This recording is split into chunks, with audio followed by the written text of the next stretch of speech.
Likay. Sa pagka-Diyos sa amahan, dili man ta maglalis kay ang Katoliko wala pa natukod ni Manalo ang iglesia. Katoliko magani ka sa una. Nagtudlo na may nga ang Diyos amahan, Diyos na. Ang ilalisan na to karon ang pagka-Diyos si Kristo.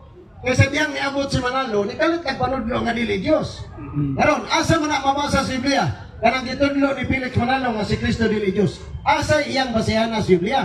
Kaya ang atong topic ron pagka-Diyos si Kristo. Wa ta nagtopic og amahan kay kaya mo ta nagtusuhan. Bisto na.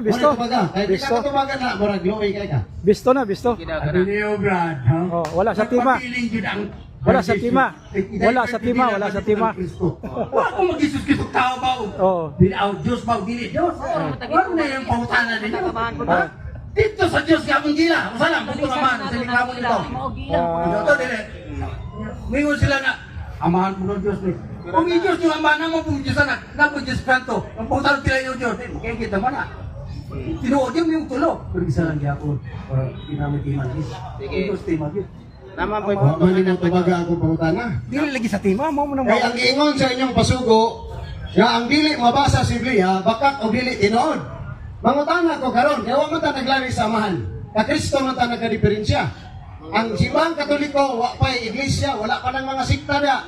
Nanudlo na nga si Kristo Diyos. Kaya ang mga apostoles, nanudlo nga si Kristo Diyos. Ang akong pangutana karon. Kaya nagpasakong magka sa iglesia nga gitukod ni Felix Manalo. Asa na sa Biblia nga mabasa nga si Kristo dili Diyos. Aron mo subay, aron mo uban minimo. Wala. Alawa ang pangutana ni Wala'y mabasa. sa tima. Wala'y mabasa. Kailangan niya puta. Saan ba itong putana ko ni? Si Christopher Bird, baboy ito na sa inyo ha? Ngayon ka dili baboy. Nabay basa dili baboy.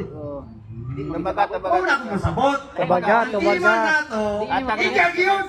Tabaga. Ang among Diyos, isa lang. Doktor, alaman. Tudlo ni Kristo. Honda record. Tudlo sa mga apostol. Huwag ka na niya ulit-ulit eh. Inyo ako na.